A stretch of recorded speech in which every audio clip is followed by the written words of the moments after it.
Hello बच्चों, केम छो मजामा।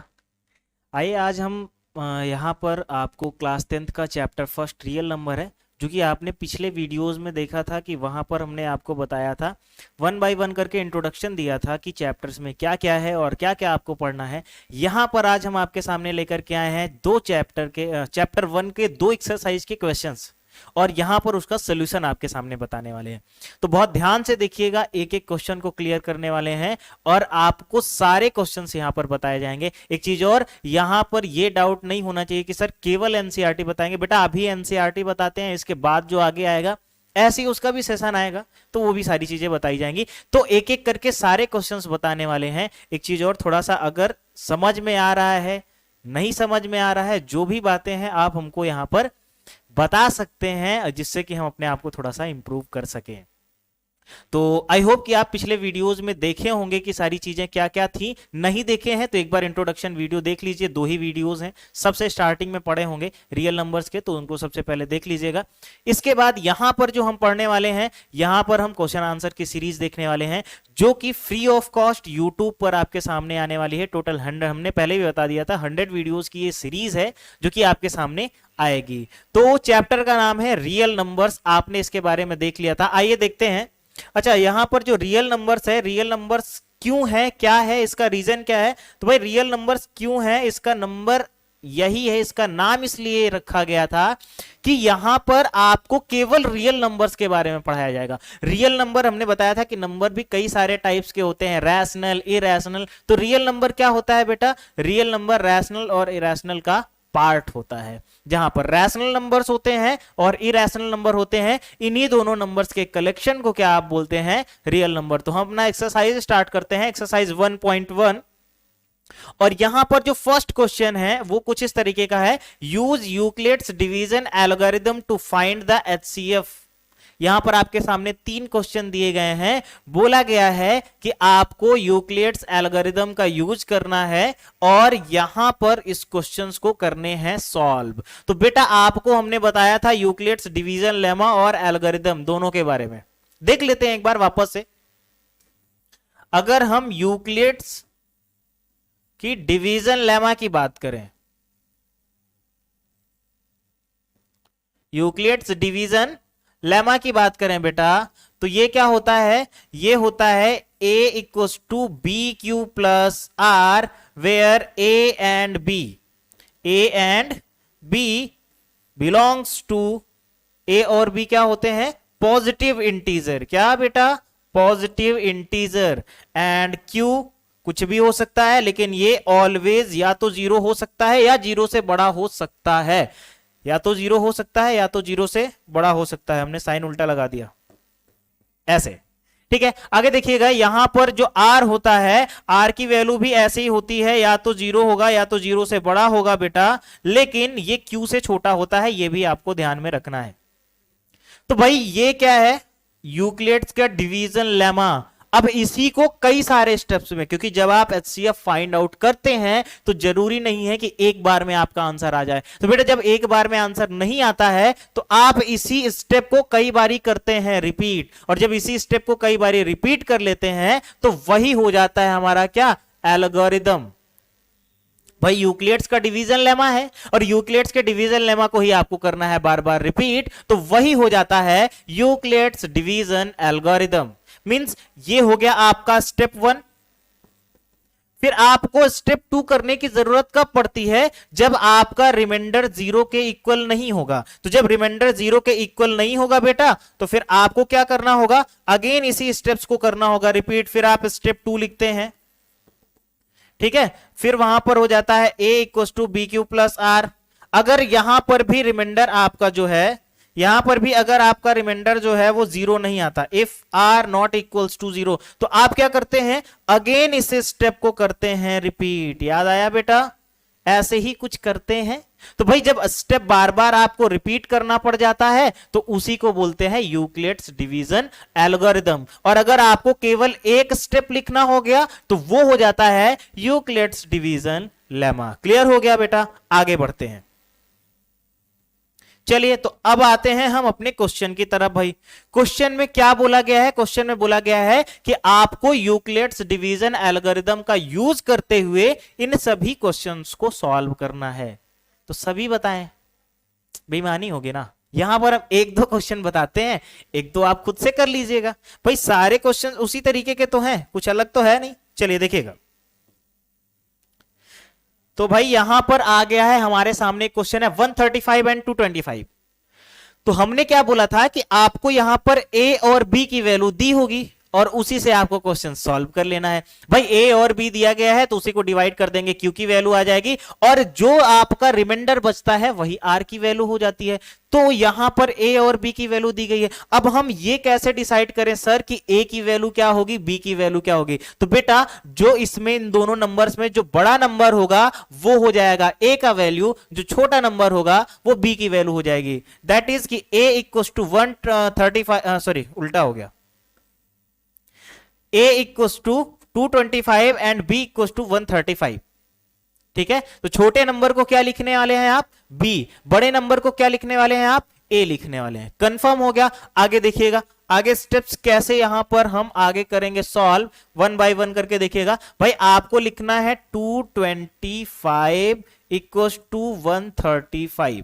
भाई आपके पास ये क्या हो गया a, ये क्या हो गया b। आपको क्या लेना है? q plus r multiply by q plus r, यही तो फाइंड आउट करना होगा, बस इतना ही करना है। देखिएगा आगे। तो भाई यहां पर क्या कर देना है, आपको ले जाना है कितने टाइम्स? 1 टाइम्स, क्योंकि 2 टाइम्स ले जाएंगे जाएगा ही नहीं नहीं जाएगा, तो आपको 1 टाइम्स ले जाना होगा। 1 टाइम्स ले जाएंगे तो यहां पर आ जाएगा 135 और क्योंकि यहां पर है 225 तो आप इससे कर देंगे माइनस, ये क्या हो जाएगा बेटा 0 और क्योंकि 13 है ये 22 है 90 आ जाएगा। क्या आ जाएगा बेटा? प्लस 90। अब सर यहां पर आप बोलेंगे कि जो आपका रिमाइंडर है वो 0 के इक्वल नहीं आया, क्योंकि यही आपका रिमाइंडर है, 0 के इक्वल नहीं आया। तो बेटा जब 0 के इक्वल नहीं आता है तो आप क्या करते हैं? आप क्या करते हैं? इसी स्टेप्स को वापस से करते हैं रिपीट। ये था आपका स्टेप 1, आप इसी स्टेप को करते हैं रिपीट स्टेप 2।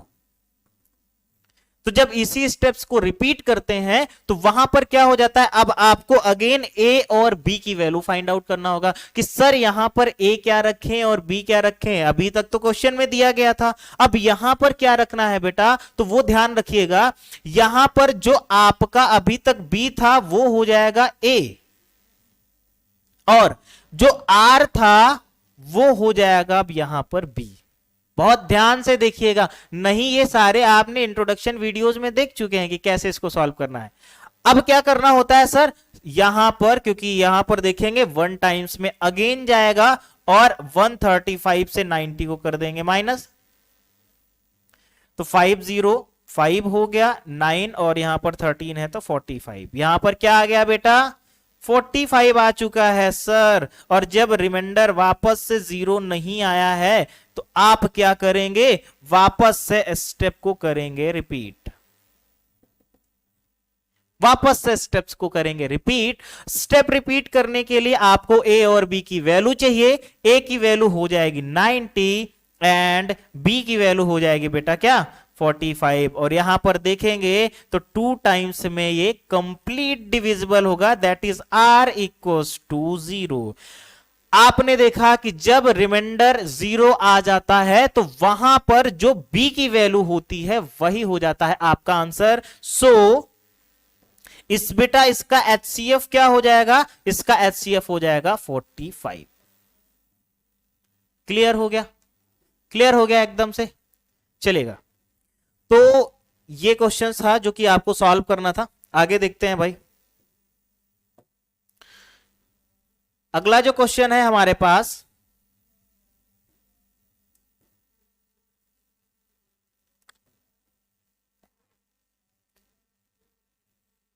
देखिएगा, अगला जो क्वेश्चन हमारे पास है वो दिया गया है 196 एंड 3822। भाई ये भी उसी तरीके का कुछ क्वेश्चन है, ये भी वैसे ही आप कुछ सॉल्व करेंगे, कुछ उसी तरीके का ये भी दिख रहा है आपको।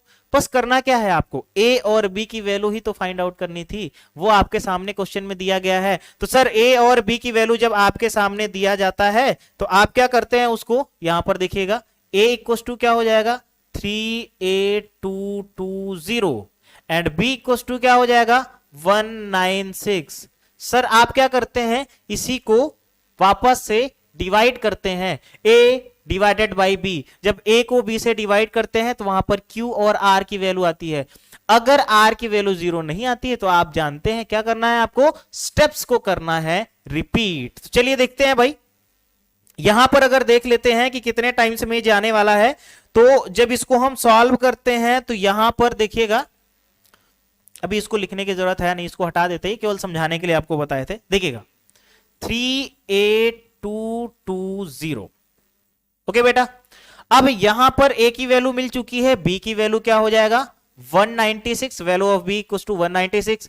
अब आपको इसके पार्ट्स में डिवाइड करना है, मींस 196 से डिवाइड करना है 38220 को। तो आप जब इसको डिवाइड करते हैं बेटा तो ये जाता है 195 टाइम्स में और रिमाइंडर आता है आपका क्या 0 आता है। यही तो चाहिए था, यह तो एक ही स्टेप में सॉल्व हो गया है, आपका पहला ही स्टेप चल रहा था और उसी स्टेप में ये हो गया है solve. So HCF of 38220 and 196 is 196। भाई आप यहां पर देखना है, जो बी के प्लेस पर लिखा होगा नंबर, जब रिमाइंडर आ जाएगा तो बी के प्लेस पर लिखा वाला जो वर्ड होगा वही आपका HCF हो जाता है। कंफर्म, समझ में आ गया, बिल्कुल बेहतरीन। इसमें कुछ था ही नहीं ऐसा जो आपको नहीं समझ में आएगा ना, तो इसको आप नोट कर लीजिएगा।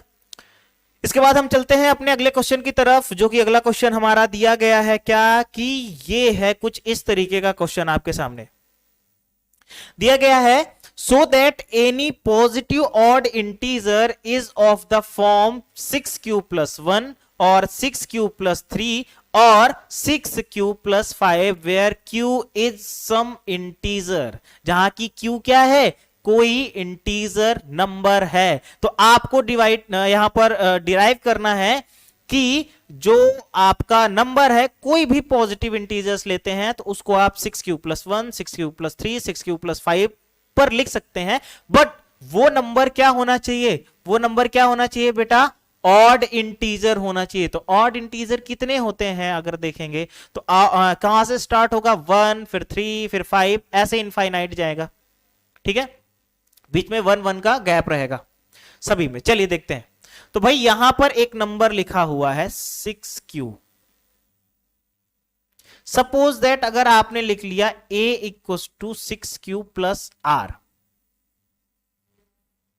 क्या लिख लिया 6q+r, इसका मतलब क्या है, b के प्लेस पर 6 दिया गया है, b के प्लेस पर 6 दिया गया है। तो सर जब यहां पर 6 दिया गया है तो जो r की वैल्यू होती है, यही तो आपको देखना होगा कि r की वैल्यू 0 या 0 से ग्रेटर होगी बट q से स्मॉलर होगी, बट q से क्या होती है, स्मॉलर होती है सर। तो देखिएगा बेटा यहां पर भाई r की वैल्यू क्या हो सकती है, r की वैल्यू हो सकती है 0 1 2 3 4 5 6 तो हो ही नहीं सकती है, यही तक तो हो सकता है, इतनी ही तो पॉसिबिलिटीज हैं हमारी भाई, 0 से लेकर के 6 से, क्योंकि हमारी लिमिट दिया गया है कि आपको 6 के आगे नहीं जाना है।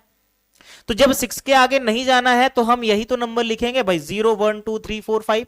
अब यहां पर देखिएगा, एक एक करके देखते हैं। यहां पर दिया गया है ऑड इंटीजर, तो पहले तो ये इंटीजर नहीं है, सॉरी ऑड इंटीजर नहीं है, तो इसको हटा देंगे। ये भी ऑड इंटीजर नहीं है, ये भी हट जाएगा। ये भी ऑड इंटीजर नहीं है, ये भी हट जाएगा। बचा क्या आपके पास, बचा है 1 6 1 3 5। भाई आपने लिखा क्या, आपने लिखा, आपके पास लिमिटेड थे नंबर्स कि आपको 6 से स्मॉलर नंबर लिखने हैं जो कि होने चाहिए पॉजिटिव ऑड नंबर्स। तो भाई आपने पहले सारे नंबर्स लिख लिए कि भाई 6 तक में कितने नंबर्स हो सकते हैं। उसमें से आपने क्या किया, उसमें से आपने कलेक्ट किया कि कौन कौन से ऐसे नंबर हैं जो कि हैं ऑड नंबर। तो ऑड नंबर आपके पास क्या मिलता है 1 3 5। क्लियर हो गया? अब देखिएगा, तो आगे देखते हैं बेटा, यहां पर क्या हो जाएगा। अब क्योंकि आपके पास ऑड इंटीजर्स हैं, तो भाई अगर आप यहां पर लिखेंगे then R will be 0 1 2 3 4 5, but 2 4 and 0 is not a odd integer number, positive odd integer number, positive odd integer number.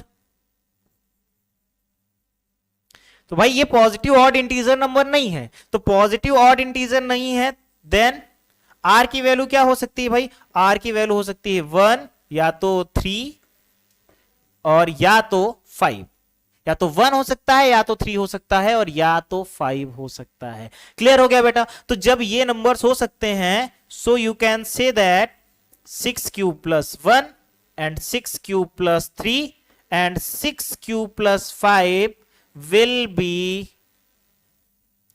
odd integer number। क्या कह सकते हैं आप इनको? ऑड इंटीजर नंबर कह सकते हैं। आपके कहने के यहां पर दो केसेस हैं। पहला तो ये बेटा, अगर आपके पास दिया गया है 6 क्यू प्लस 1, इसका मतलब आपने जाना है कि ये क्या है, एक 6 क्या है, 6 एक इवन नंबर है। अब इवन नंबर को किसी से भी मल्टीप्लाई करेंगे तो क्या आने वाला है? Even number. ये तो आप जानते हैं ना, बिल्कुल जानते हैं सर, कि अगर आपके पास इवन नंबर दिया गया है, इवन नंबर को आप किसी भी नंबर से मल्टीप्लाई करते हैं तो वो इवन नंबर ही आएगा। क्लियर? अब जब इवन नंबर को आपने मल्टीप्लाई किया, वो इवन नंबर ही आया, तो इसका मतलब क्या है कि उसको ऑड बनाने के लिए, उसको ऑड नंबर बनाने के लिए उसके साथ कोई भी ऑड नंबर ऐड कर दीजिए। भाई यहां पर तो क्या है, ये क्या हो जाएगा, इवन नंबर। जैसे कि आप 6 में 1 मल्टीप्लाई करिए, इसको डिवाइड करिए 2 से, तो ये क्या आएगा, एक इवन नंबर आएगा। 6 को 2 से मल्टीप्लाई करिए, फिर 2 से डिवाइड करिए, तो ये भी क्या आएगा, एक इवन नंबर आएगा। 6 को 3 से मल्टीप्लाई करिए, फिर 2 से डिवाइड करिए, तो ये भी क्या आएगा, एक इवन नंबर आएगा। सारे नंबर्स दिख रहे हैं ना? तो जब सारे नंबर्स इवन नंबर हैं, तो आपको ऑड बनाने के लिए क्या चाहिए था, उसके बाद एक ऑड इंटीजर्स ऐड कर देना था। और ऑड इंटीजर्स अगर देखें तो 6 से जो छोटे ऑड इंटीजर्स होंगे, स्मॉलर ऑड इंटीजर्स, वो 1 3 5 ही तो होंगे, इसके अलावा तो और कुछ हो नहीं सकता। तो जब इसके अलावा और कुछ हो नहीं सकता, इसका मतलब हमारा आंसर भी यही होगा, हमारा आंसर भी यही था। क्लियर हो गया बेटा? चलिए आगे देखते हैं। तो भाई आगे देखते हैं, यहां पर अगला जो क्वेश्चन दिया गया है, क्वेश्चन नंबर 3 दिया गया है एक आर्मी है जहां पर 616 मेंबर्स हैं।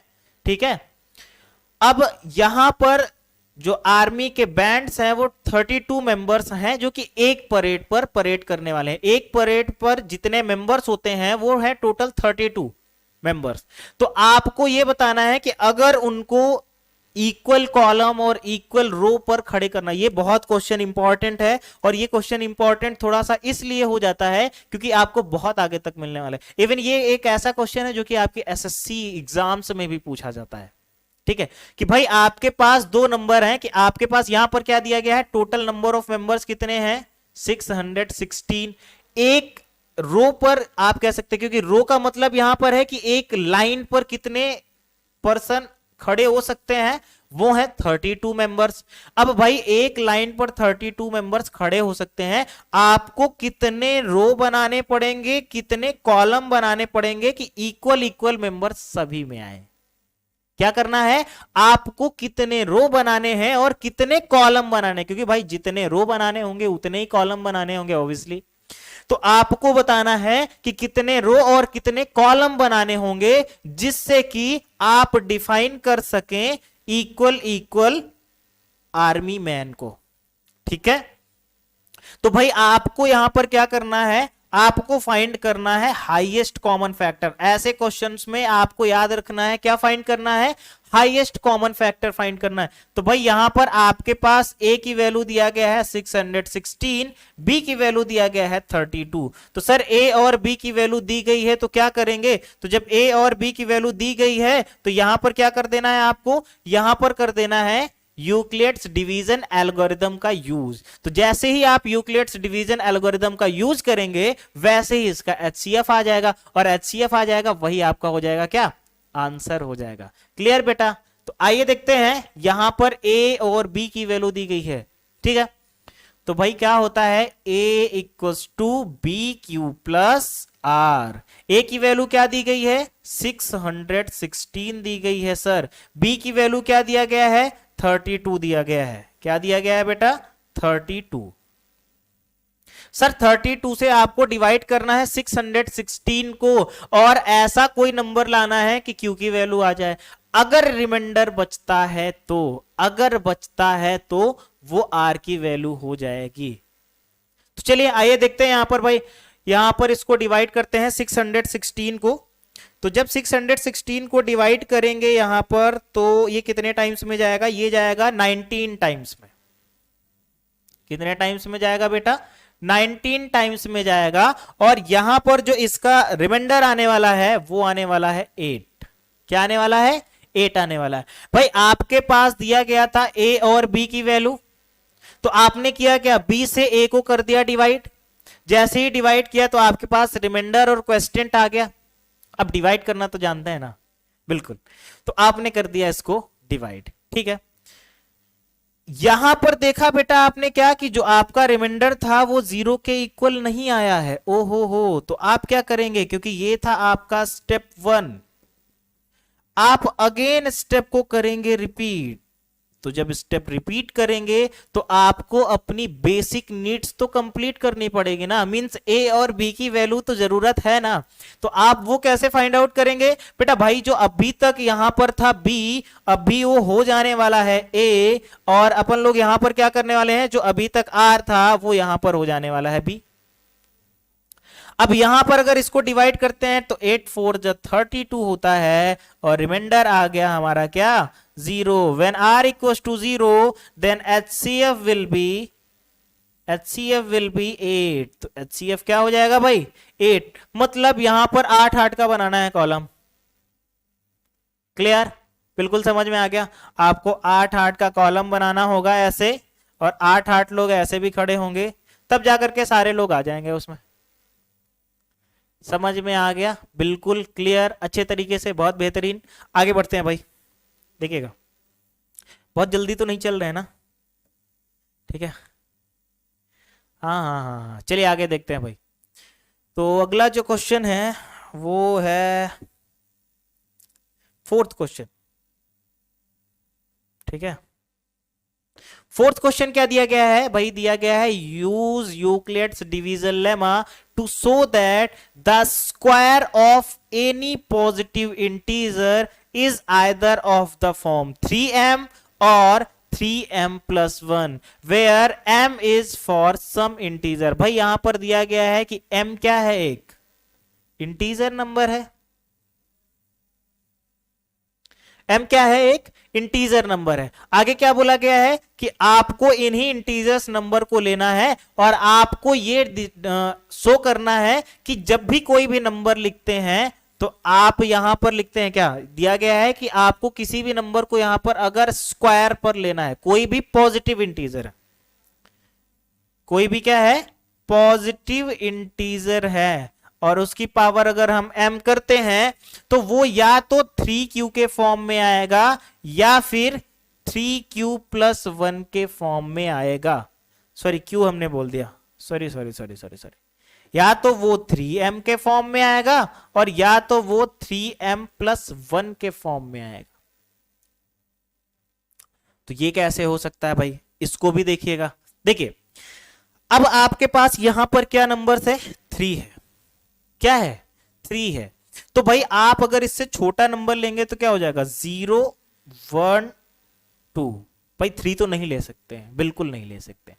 तो आपके पास आ गया 0 1 और 2 आ गया बेटा। अब आगे अगर देखेंगे तो क्या 0 कोई पॉजिटिव इंटीजर होता है, क्या होता है, नहीं होता तो आप उसको क्यों लिखेंगे, नहीं लिखने वाले हैं। आपके पास क्या आया बेटा, 1 आया और 2 आया।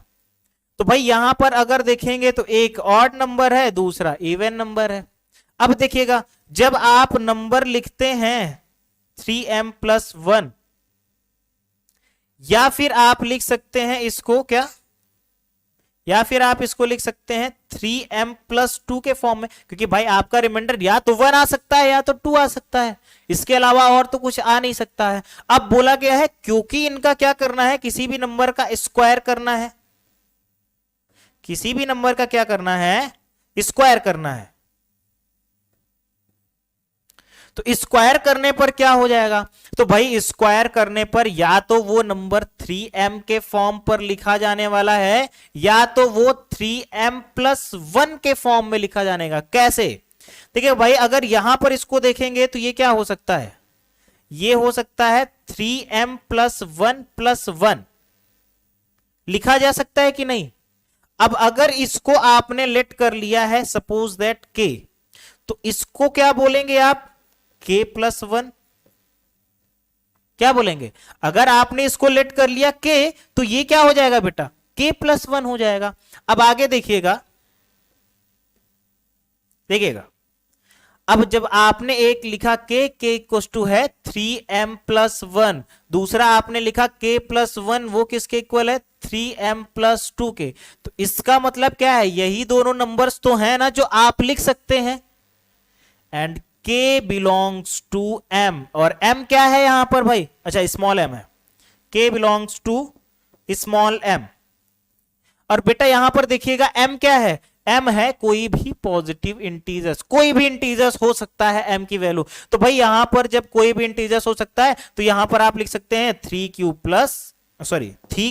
हो सकता है, और अगर इसको लिखेंगे तो ये हो जाएगा 3q+1, और ये हो गया आपका क्या 3q। तो आप इन्हीं दोनों के फॉर्म में तो इसको लिख सकते हैं ना, तो इन्हीं दोनों के फॉर्म में लिख सकते हैं। तो यही तो यहां पर बोला गया है कि आप किसी भी नंबर को लिखेंगे अगर उसका स्क्वायर करते हैं, कोई जो नंबर है वो है पॉजिटिव इंटीजर्स, और पॉजिटिव इंटीजर्स की पावर कुछ भी हो सकती है, कोई भी इंटीजर नंबर हो सकती है। तो यहां पर जब हम लिखते हैं तो यहां पर बोला गया है कि आप उसको 3q या 3q+1 के फॉर्म में लिख सकते हैं, जो कि हमने डिसाइड कर दिया है। भाई आप देख सकते हैं यहां पर, या तो उसको आप लिख सकते हैं 3q में, और या लिख सकते हैं 3q+1 में। क्लियर हो गया इतना।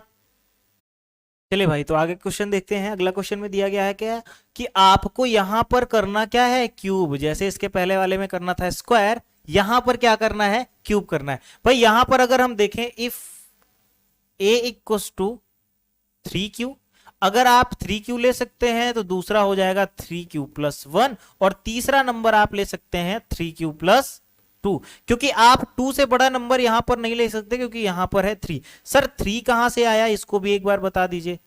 तो बेटा जो 3 था इसके पहले वाले क्वेश्चन में आपने देखा था ना, इसके पहले वाले क्वेश्चन से आया है। ठीक है, आगे देखते हैं। अब यहां पर देखिएगा, यहां पर जो नंबर लिया जाएगा वो कुछ इस तरीके का नंबर होगा कि जब आप a का क्यूब करते हैं तो ये क्या हो जाता है 3q का क्यूब बेटा, और ये फिर क्या हो जाता है a³ इक्वल टू 3 का क्यूब क्या हो जाएगा 27q³, यही ना होगा।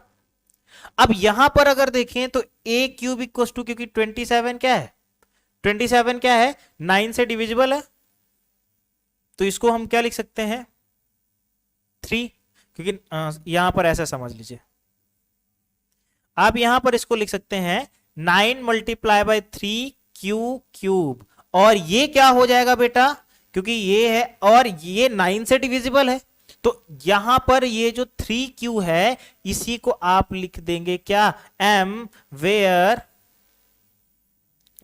m बिलोंग्स टू 3q³, और क्योंकि ये इससे भाई मल्टीपल में है, इससे मल्टीप्लाई हो रहा है, तो जब 9 से कोई नंबर मल्टीप्लाई हो रहा है तो इसका मतलब है कि वो 9 से कंप्लीट डिविजिबल होगा।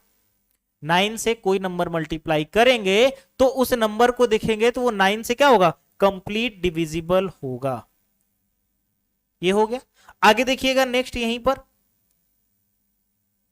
हमने क्या बताया कि अब आप क्या लिख सकते हैं A cube equal to 3 cube plus 1, तो 3 क्यूब प्लस 1 का क्यूब भी कर देंगे आप। तो जब इसका क्यूब करेंगे बेटा तो यहां पर क्या हो जाएगा, ए क्यूब इक्वल टू ये हो जाएगा 3 क्यू का क्यूब प्लस 1 का होल क्यूब प्लस यहां पर हो जाएगा 3 × 3 क्यूब प्लस 1, सॉरी मल्टीप्लाई, यहां पर क्या हो जाएगा 3 × 3 क्यूब इंटू 1 और ब्रैकेट में क्या हो जाएगा 3 क्यूब प्लस 1। बहुत ध्यान से देखिएगा इसको, बहुत ध्यान से देखिएगा। हमने यहां पर क्या किया बेटा, a प्लस बी का होल क्यूब का फॉर्मूला अप्लाई कर दिया। तो ये क्या हो गया, a क्यूब इक्वल टू ये हो गया 3 3 9 3 27 Q cube plus 1 plus 3 3 9 Q और ब्रैकेट में दिया गया है 3 क्यूब प्लस 1। आगे अगर इसको सॉल्व करेंगे तो ये हो जाएगा 27 क्यू क्यूब प्लस 1, 9 3 27, तो 27 क्यू स्क्वायर प्लस 9 क्यू। अब अगर इसको देखेंगे तो हम आप लिख सकते हैं A cube equal to 27 Q cube plus 27 Q square plus 9 Q plus 1। भाई हमने इसको पावर के अकॉर्डिंग रख दिया था, सबसे पहले क्यूब टर्म, फिर स्क्वायर का टर्म, फिर पावर 1 वाला टर्म और फिर लास्ट में आ गया कांस्टेंट टर्म। क्लियर।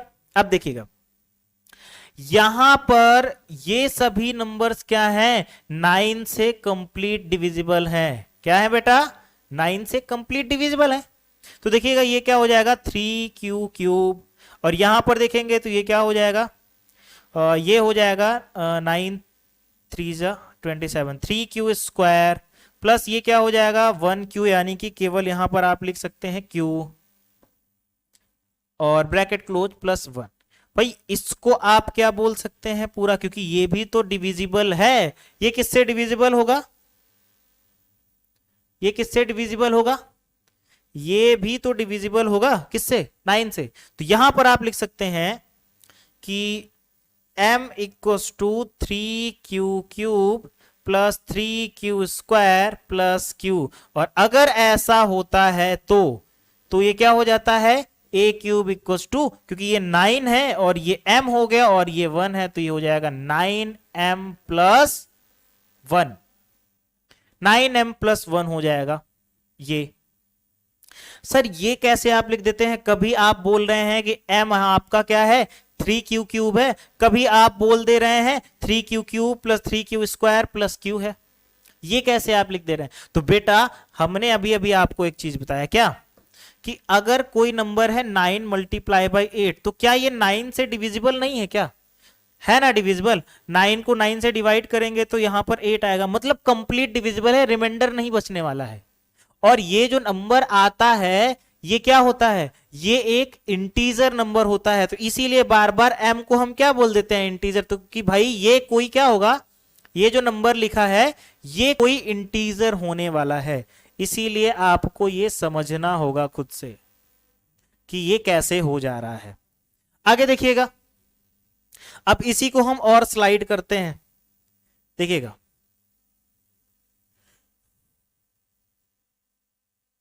अब अगला टर्म जो था वहां पर आपने देख लिया था, अगला टर्म क्या था कि सर अगला टर्म था कि यहां पर आपको क्या लेना था इस बारी, a क्यूब इक्वल टू लेना था 3 लेना था 3 प्लस 2 का क्यूब। सर इस बारी आपको ये लेना था और इस बारी इसको भी करना है a प्लस बी का होल क्यूब के तरीके से सॉल्व, जैसे अभी आपने किया। क्लियर। देखिएगा आप यहां से अपनी नोट्स कंप्लीट कर सकते हैं। तो ये क्या हो जाएगा a क्यूब इक्वल टू हो जाएगा, ये डायरेक्ट इसको अगर लिखेंगे तो 27 क्यूब प्लस 2 का क्यूब करेंगे तो 8 आ जाएगा, प्लस ये हो जाएगा 3 इंटू 3 इंटू 2 ब्रैकेट में हो जाएगा 3 प्लस 2। भाई यहां पर देखेंगे ये हो जाएगा 27 क्यूब प्लस यहां पर ये 8 हो गया और 3 3 9 2 18 क्यू और ब्रैकेट में हो गया 3 प्लस 2। अब अगर यहां पर देखेंगे तो ये क्या हो जाएगा, अब इसको ज्यादा हम डिस्क्राइब नहीं करते हैं और यहां पर हम लिख देते हैं जो आपका कांस्टेंट टर्म है वो लास्ट में चला जाता है। भाई आप देख रहे हैं यहां पर ये सभी किसके मल्टीपल हैं, 9 के मल्टीपल हैं। तो अगेन आप क्या करने वाले हैं, यहां पर ये था 27,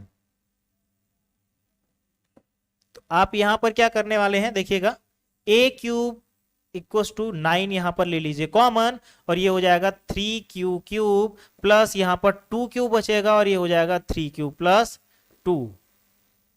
ठीक है, अब जब बेटा यहां पर देखेंगे तो लास्ट में अभी भी आपके पास क्या बचा है, 8 बच रखा है, बचा है। तो यहां पर आप क्या लिख सकते हैं, m belongs to 3q cube plus 2q bracket में 3q प्लस 2, और ये पूरा का पूरा क्या है, इंटीजर है। क्या है, इंटीजर है। इसका मतलब क्या है कि आप इसको लिख सकते हैं a क्यूब इक्वल्स टू 9, और बेटा यहां पर जो दिया गया था ये क्या हो गया पूरा m, और लास्ट में क्या बचा 8। और यही क्वेश्चन में बोला गया था कि आप इसको लिख सकते हैं या तो 9m या तो 9m प्लस 1, और या तो लिख सकते हैं 9m प्लस 8। देखिएगा ये हो गया 9m प्लस 8, यहां पर अभी आपने लिखा 9m प्लस 1, और अगर इसको और आगे जाएंगे तो देखिएगा यहां पर आपने क्या लिखा, इसको यहां पर आपने बेटा इसको लिखा क्या 3q प्लस 1, क्या लिखा ये 3q क्यूब, और यहां पर देखिए आपने लिखा है इसको 9m यहां पर 9m प्लस 1, यहां पर 9m प्लस 8। समझ में आ गया है पूरा, नहीं समझ में आया है तो एक बार जल्दी से इसको करो नोट, जल्दी से नोट कर लो। ठीक है,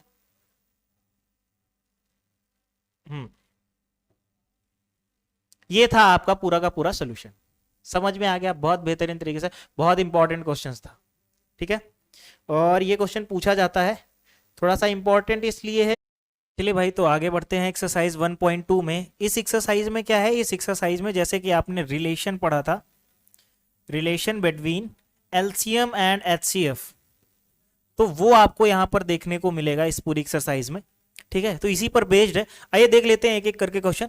पहला जो क्वेश्चन दिया गया है, पहला क्वेश्चन कुछ इस तरीके का दिया गया है कि सर यहां पर आपको करना क्या है, express each number as a product of its prime factors. यहां पर जितने भी नंबर्स हैं उनको उनके प्राइम फैक्टर्स के प्रोडक्ट्स में आपको लिखना होगा। सपोज दैट यहां पर दिया गया है 140, जो कि पहला क्वेश्चन आपके सामने दिया गया है। भाई ये करते करते तो पूरा बचपन निकल चुका है आपका। करना क्या है, 140 है, आप इसको प्राइम फैक्टराइजेशन करेंगे, 2 से करेंगे तो 70 आएगा, फिर 2 से करेंगे तो 35 आएगा, फिर 5 से करेंगे तो 7 आ जाएगा, एंड 7 से करेंगे आप तो क्या आ जाएगा 1। तो ये हो जाएगा 2 multiply by 2 multiply by 5 multiply by 7। यही ना होगा, यही होगा। फिर आप क्या करते हैं कि सर यहां पर 2 टाइम्स लिखा है, इसका मतलब 2 की पावर 2 हो जाएगा, ये 5 हो जाएगा, और ये हो जाएगा क्या 7 हो जाएगा।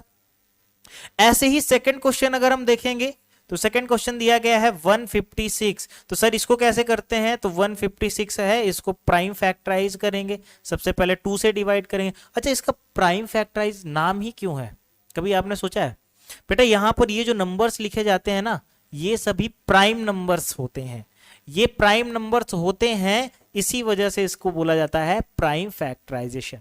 आगे देखिएगा, जब 2 से डिवाइड करेंगे तो 2 7 जा 14 हो जाएगा, 2 8 जा 16, फिर 2 से डिवाइड करेंगे तो 2 3 जा 6 हो जाएगा, 2 9 जा, फिर ये हो जाएगा 39, क्योंकि यहां पर 3 से डिवाइड होगा, सॉरी, तो 3 1 जा 3, 3 3 जा 9, फिर 13 से करेंगे, 13 1 जा 2 2 3 13। तो भाई यहां पर जो ये हो जाएगा, ये लिखेंगे 2 multiply by 2 multiply by 3 multiply by 13। यहां पर भी सर 2 टाइम्स है, तो 2 की पावर 2 हो जाएगा, इंटू 3 इंटू 13। कुछ इसी तरीके से, बस यही आंसर है और इसमें कुछ करना था नहीं, सबसे ज्यादा इजी क्वेश्चन था अभी तक जो हमने बताया। ठीक है, तो यहां पर आपको करना क्या है, सारे क्वेश्चन हमने 2 क्वेश्चन बता दिए हैं आपको, इसके बाद के जो 3 क्वेश्चन है वो आपको खुद से कर लेने हैं, कुछ करना है नहीं। आपको मेथड हमने बता दिया यहां पर कैसे करना है, क्या करना है, आंसर कैसे आता है। बस भाई अगर कोई नंबर कई सारे टाइम्स में दिया गया है तो वो उसके पावर्स में इंक्रीज होता चला जाएगा, बस इतना ही आपको यहां पर लिखना था। ठीक है, नेक्स्ट देखते हैं, नेक्स्ट क्वेश्चन हमारे पास क्या है। अगला क्वेश्चन कुछ इस तरीके का दिया गया है, find the LCM and HCF of the following pairs of integers and verify that LCM multiply by HCF equals to product of two numbers. यहां पर दिया गया है, आपको हमने रिलेशन बताया था कि अगर कोई दो नंबर्स होते हैं, सपोज दैट एक ए है दूसरा बी है, तो इन दोनों का मल्टीप्लाई क्या होता है, इन दोनों का एलसीएम और इन दोनों का एचसीएफ के मल्टीप्लाई के इक्वल होता है। ऐसा हमने बता रखा था, हमने वहां पर करके भी दिखाया था, एक छोटा सा क्वेश्चन लिया था। तो यहां पर वैसे ही क्वेश्चन है, एक क्वेश्चन बताएंगे, बाकी आप लोग करेंगे, चीटिंग नहीं, बिल्कुल नहीं। चलिए देखिएगा, यहां पर दिया गया है 26 एंड 91। तो भाई आपको करना क्या है, अभी आपने इसके पहले पढ़ा था प्राइम फैक्टराइजेशन, यहां पर भी वही करना है। 26 दिया गया है, आप उसको कर लेंगे प्राइम फैक्टर से, तो यहां पर हो जाएगा 2 मल्टीप्लाई, यहां 2 1 जा 2, 2 3 जा 6 एंड 13 1 जा 13। तो भाई जब आप लिखते हैं 26 तो ये हो जाता है 2 मल्टीप्लाई बाई 13। आगे देखते हैं, यहां पर दिया गया है 91। तो 91 को जब करते हैं सॉल्व, तो क्योंकि यहां पर देखेंगे तो ये 91 जो है वो 2 टाइम्स में जाएगा नहीं, तो 3 टाइम्स में भी नहीं जाएगा,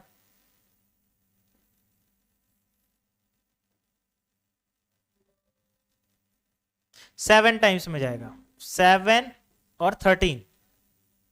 ठीक है, आगे देखिएगा बेटा, इतना सब समझ में आ गया, इसमें कोई कंफ्यूजन कुछ होना नहीं चाहिए। वैसे 26 दिया गया था, आपने 26 को फैक्टराइज कर लिया, 91 दिया गया था, आपने 91 को फैक्टराइज कर लिया। बेटा यहां पर आपको लिखना होता है एलसीएम और एचसीएफ। तो जब आप एचसीएफ लिखते हैं तो आप क्या देखते हैं कि दोनों में कॉमन टर्म क्या है, तो सर कॉमन टर्म तो 13 है, तो 13 लिख देंगे। अब अगर इसी का एलसीएम फाइंड करना होगा तो जो कॉमन टर्म है उसको एक बार ही लिखना है, और जो कॉमन नहीं है 2 और 7 वो कॉमन नहीं है, तो उनको भी एक एक बारी लिखना होगा। यही आपने पढ़ा है। तो यहां पर 13 को 7 से मल्टीप्लाई करेंगे 91 आ जाएगा, 91 को 2 से मल्टीप्लाई करेंगे तो यहां पर हो जाएगा 182। तो 182 इसका आ जाएगा एलसीएम, एचसीएफ दिया गया है 13। आगे देखिएगा बेटा, यहां पर दिया गया है कि आपको वेरीफाई करना है, क्या करना है, इसको वेरीफाई करना है। देखिएगा, तो यहां पर क्या है, LCM multiply by HCF equals to, आगे दिया गया है प्रोडक्ट ऑफ टू नंबर, दोनों नंबर्स का प्रोडक्ट कर दीजिए, 26 मल्टीप्लाई बाय 91, 26 मल्टीप्लाई बाय 91। आगे देखेंगे यहां पर एलसीएम क्या आया है आपका 13, एचसीएफ क्या आया है 182, सॉरी उल्टा हमने लिख दिया भाई, sorry sorry sorry sorry, LCM आया है 182 एंड एचसीएफ आया है 13 इक्वल्स टू 26 मल्टीप्लाई बाय 91।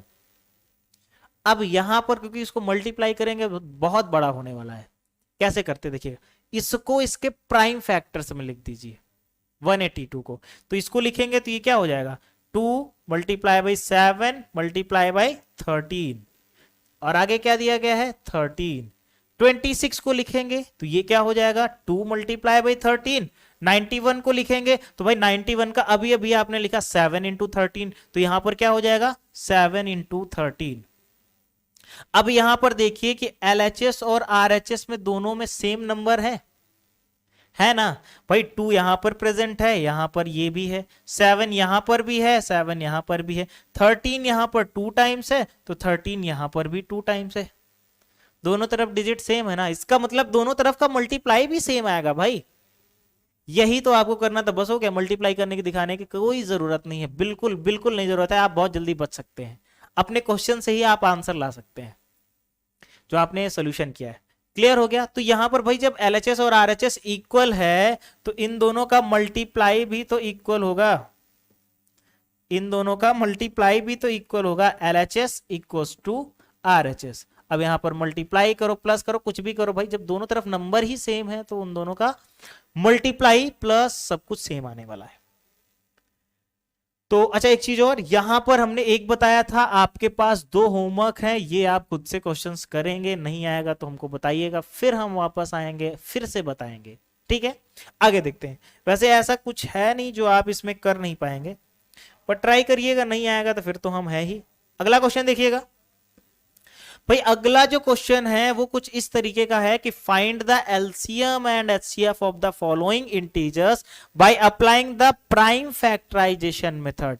यहां पर एलसीएम और एचसीएफ फाइंड करना है प्राइम फैक्टराइजेशन को अप्लाई करते हुए। देखिएगा यहां पर फर्स्ट क्वेश्चन है 12, 15 एंड 21।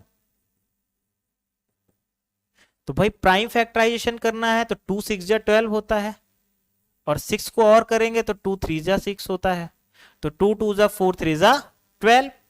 अब अगर 5 15 को करेंगे तो 2 5 जा 15 होता है सर। 21 को करेंगे तो 3 7 जा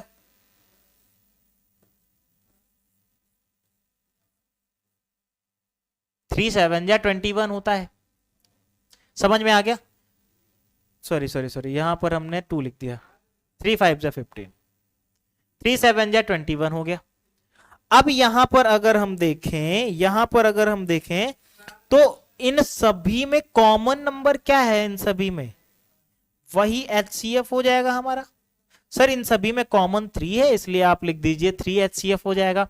एलसीएम देखिएगा बेटा, बहुत ही इजी है भाई। इन सभी में कॉमन नंबर जो है उसको एक बारी लिखो, और जो कॉमन नहीं है उनको भी एक बारी लिखना है। यहां पर हो जाएगा 2 multiply by 2 multiply by 5 multiply by 7।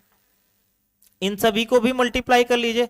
यहां पर लिखेंगे 5 2 जा 10, सॉरी 5 2 जा 10, 10 2 जा 20 और 23 जा 60, और ये हो जाएगा 420। तो एलसीएम क्या हो जाएगा? 420 एंड एलसीएफ इज 3। केवल आपको यहां पर एलसीएम और एचसीएफ फाइंड करके बस शो कर देना है, बस हो गया।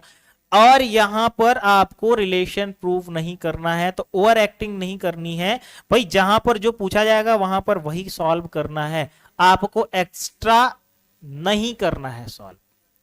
क्लियर? देखिएगा बेटा, सेकंड क्वेश्चन यहां पर दिया गया है, आपके पास है 17, 23 एंड 29।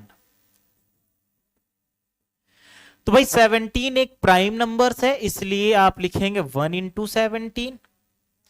23 एक प्राइम नंबर है, इसलिए आप लिखेंगे 1 इंटू 23। ऐसे ही 29 भी एक प्राइम नंबर है, इसीलिए आप लिखेंगे 1 इंटू 29। अब अगर यहां पर इसका एचसीएफ फाइंड करने बैठेंगे तो सभी में कॉमन क्या है? 1। और अगर आप एलसीएम यहां पर फाइंड आउट करेंगे तो इन सभी में जो कॉमन है वो, और जो नॉन कॉमन टर्म्स हैं उनको भी आपको 1 टाइम्स तो लिखना ही है। तो भाई आपने लिख लिया यहां पर, देखिएगा 17, 23, 29, और कॉमन क्या है उसको भी लिख दीजिए भाई 1। इन सभी को कर लेंगे आप मल्टीप्लाई, और जैसे ही मल्टीप्लाई करेंगे वैसे ही आपका आ जाएगा क्या? एलसीएम। एचसीएफ आया 1। क्लियर हो गया? समझ में आ गया? अगला जो क्वेश्चन है वो है 8, 9 and 25। This is your homework. आप इसको करेंगे होमवर्क, और नहीं समझ में आएगा तो हमसे पूछेंगे वापस। करना सब कुछ ऐसे ही है जैसे कि यहां पर बताया गया, कुछ अलग नहीं है। अगला जो क्वेश्चन दिया गया है बेटा, अगला क्वेश्चन कुछ इस तरीके का है, देखिएगा। यहां पर क्वेश्चन दिया गया है क्या कि given that HCF of this number is 9 and then find LCM. तो यहां पर एचसीएफ दिया गया है, एलसीएम फाइंड आउट करना है। देखिएगा ए की वैल्यू क्या दी गई है? 306। बी की वैल्यू क्या दी गई है? 657। एंड एचसीएफ इक्वल्स टू क्या दिया गया है? दिया गया है 9। तो बेटा होता क्या है? A multiply by B equals to LCM multiply by HCF. Find क्या करना है आपको? LCM. Then LCM equals to क्या हो जाएगा? A multiply by B upon HCF. भाई यहां पर अगर हम देखेंगे तो ए की वैल्यू क्या है? वो है 306। बी की वैल्यू क्या है? वो है 657। और इसको डिवाइड किससे करना है, HCF, यानी कि यहां पर 9 दिया गया। इसको यहां पर सॉल्व कर लेंगे। चलिए आगे देखते हैं भाई। अब यहां पर अगर इसको डिवाइड करेंगे तो 3 3 जा 9 और 3 1 जा 3 0 3 2 जा 6। अगेन ये 3 से डिवाइड हो रहा है, 3 1 जा 3 और 3 3 जा 9 और 1 10 और 3 6 जा 12।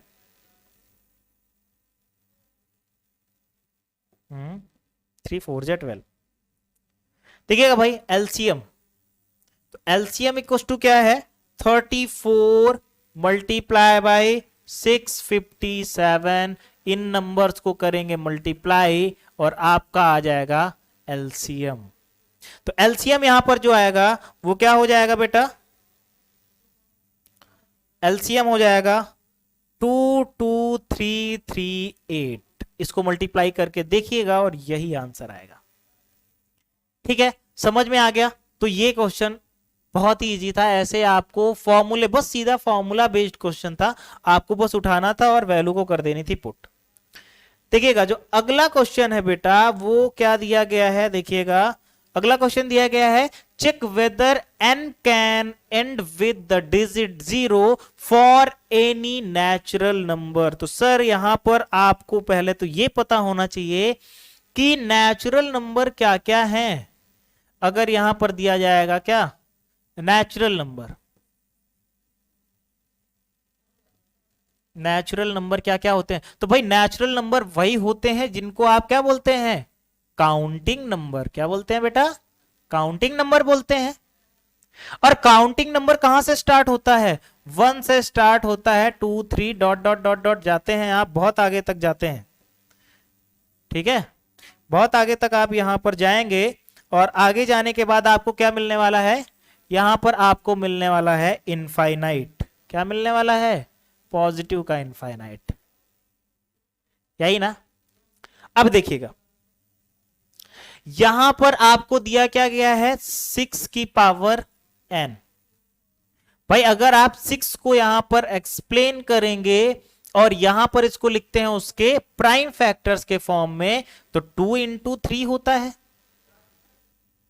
2 इंटू 3 होता है।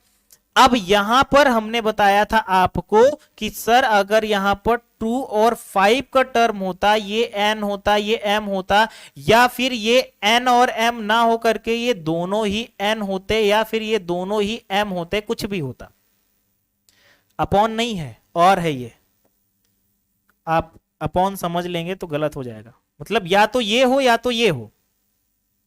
अगर ऐसा होता है तो बेटा क्या होता, तो फिर ये 2 5 जा 10 होता और 10 की पावर कुछ भी होता। भाई उसके लास्ट डिजिट में तो 0 ही आने वाला था ना, लेकिन यहां पर गलती क्या हुई कि क्या आ गया, 3। अब जब 3 है तो यहां पर इसके लास्ट डिजिट में 0 आने के कोई चांसेस नहीं है। सो अभी यहां पर हम विद रीजन आपको बता रहे हैं, तो यहां पर क्या हो जाएगा बेटा, देखिएगा तो यहां पर आप लिखेंगे, यहां पर जो आप लिखेंगे वो क्या हो जाने वाला है, 2 multiple by 3 is never equals to, is never end with 0। So 6 की पावर n cannot be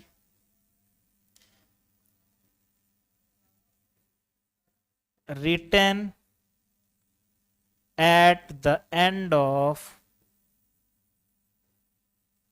0। तो 0 डिजिट के साथ आप इसको नहीं लिख सकते हैं। वेयर, यहां पर ये भी लिख सकते हैं, where n belongs to, n क्या है भाई, यहां पर जो n है वो क्या है, नेचुरल नंबर। नेचुरल नंबर को आप कैपिटल n से रिप्रेजेंट करते हैं। ठीक है, समझ में आ गया, क्लियर, बेहतरीन तरीके से आगे बढ़ते हैं, बहुत ही जल्दी पहुंचते हैं हम अपने अगले क्वेश्चन की तरफ। अगला क्वेश्चन क्या है बेटा, अगला क्वेश्चन हमारे पास आया है कि explain why this and this are composite number. कि आपको यहां पर सर एक्सप्लेन करना है कि ये दोनों कंपोजिट नंबर क्यों है। आइए अब हमारे पास सॉल्व करने के अलावा और कोई ऑप्शन तो है नहीं, तो यहां पर दिया गया है पहले क्या 7 multiply by 11 multiply by 13 plus 13, ये आपके पास नंबर दिया गया है। तो बेटा यहां पर देखिएगा एक टर्म तो ये है और दूसरा टर्म क्या है, ये है।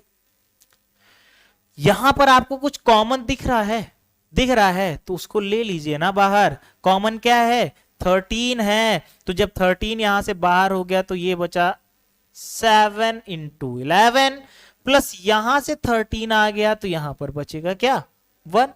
आगे देखिएगा बेटा 13 मल्टीप्लाई बाई, क्योंकि इन दोनों को मल्टीप्लाई करेंगे तो क्या हो जाएगा 77 में 1 प्लस कर देंगे तो आ जाएगा क्या बेटा 78, और 78 को 13 से कर देंगे मल्टीप्लाई, और जब 13 से इसको मल्टीप्लाई कर देंगे तो यहां पर जो नंबर आने वाला है वो क्या होने वाला है, कंपोजिट नंबर। देखिएगा लिख देते हैं यहां पर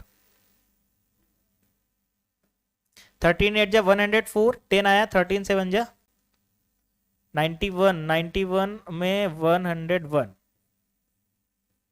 भाई ये जो नंबर है ना, ये जो नंबर है कंपोजिट नंबर है।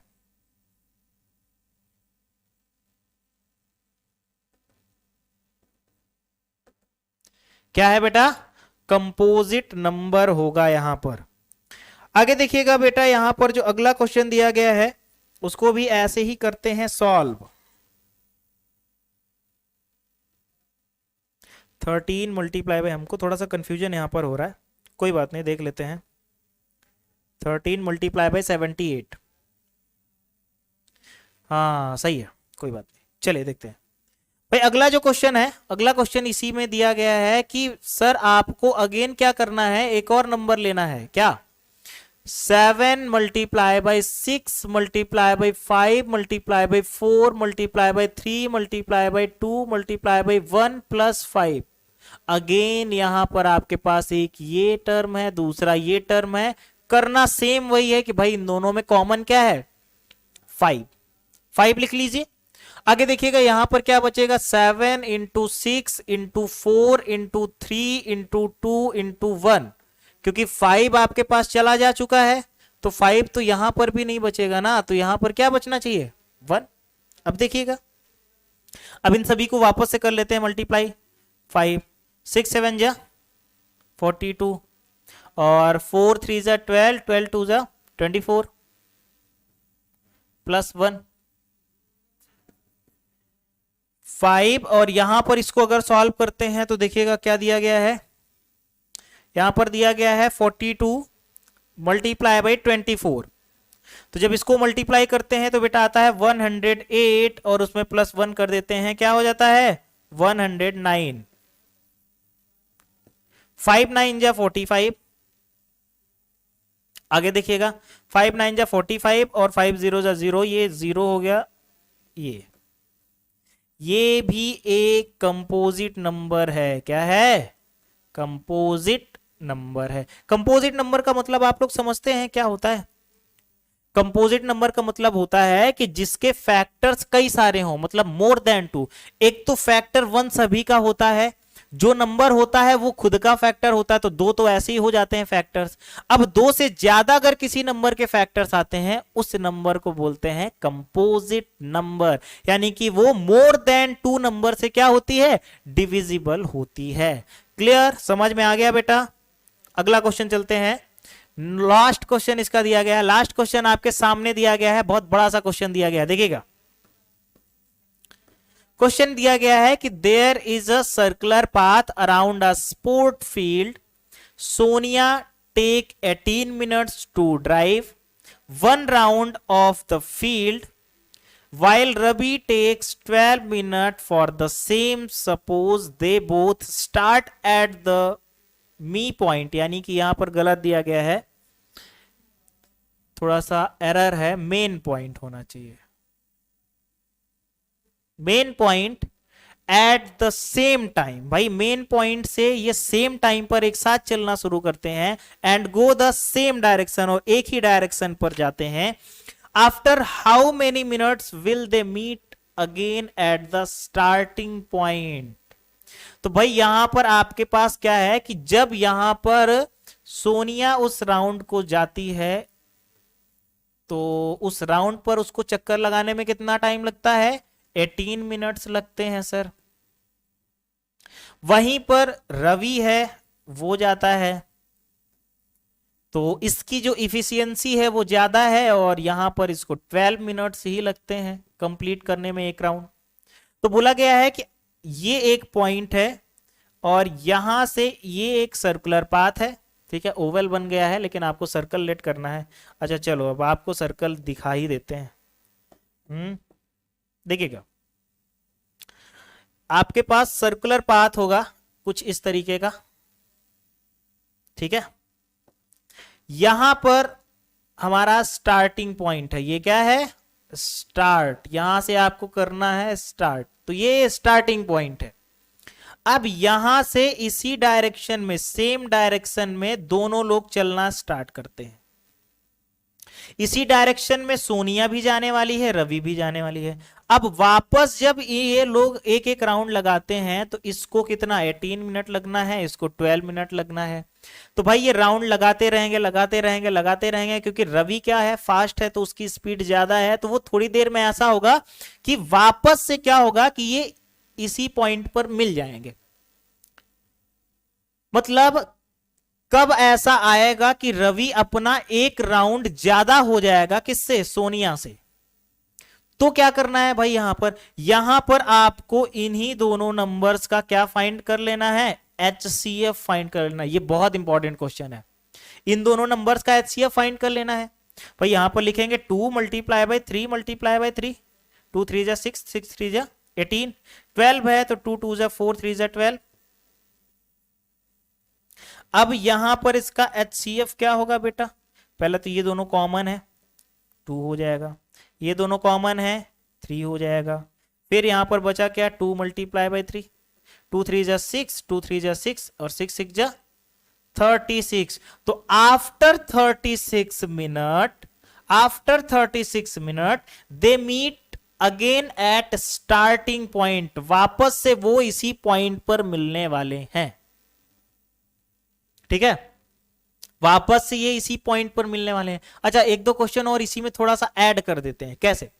अब अगर देखेंगे तो 18 मिनट्स उसको एक राउंड कलेक्ट करने में लगता है, तो 36 मिनट में वो कितने राउंड कर लेगी? 2 राउंड। कितने? 2 राउंड। और यहां पर देखेंगे तो ये 12 मिनट लेता है, तो इसको 36 मिनट में कितने राउंड ले लेगा? ये 3 राउंड। तो ये 2 राउंड और ये 3 राउंड हो जाएगा, तब जाकर के अगेन ये, मतलब ये 2 राउंड लगाएगी और जो रवि है वो 3 राउंड इसका लगाएगा, तब जाकर के वापस वो स्टार्टिंग पॉइंट पर मिलने वाले हैं। फाइनली समझ में आ गया? तो ये थे आपके एक्सरसाइज 1.2 के क्वेश्चन। इसके अगले वीडियो में हम आपको और क्वेश्चंस लाएंगे इसके अगले एक्सरसाइज के, और लास्ट में जब ये एक्सरसाइज खत्म होगी तो वहां पर आपको मिलेंगे बहुत सारे अलग अलग तरीके के क्वेश्चंस। तो वो वीडियो देखना बिल्कुल नहीं भूलिएगा। तब तक हंसते रहिए, देखते रहिए, मुस्कुराते रहिए और चैनल को करिए सब्सक्राइब। Thank you. आज का काफी लंबा सेशन चला, मजा आ गया।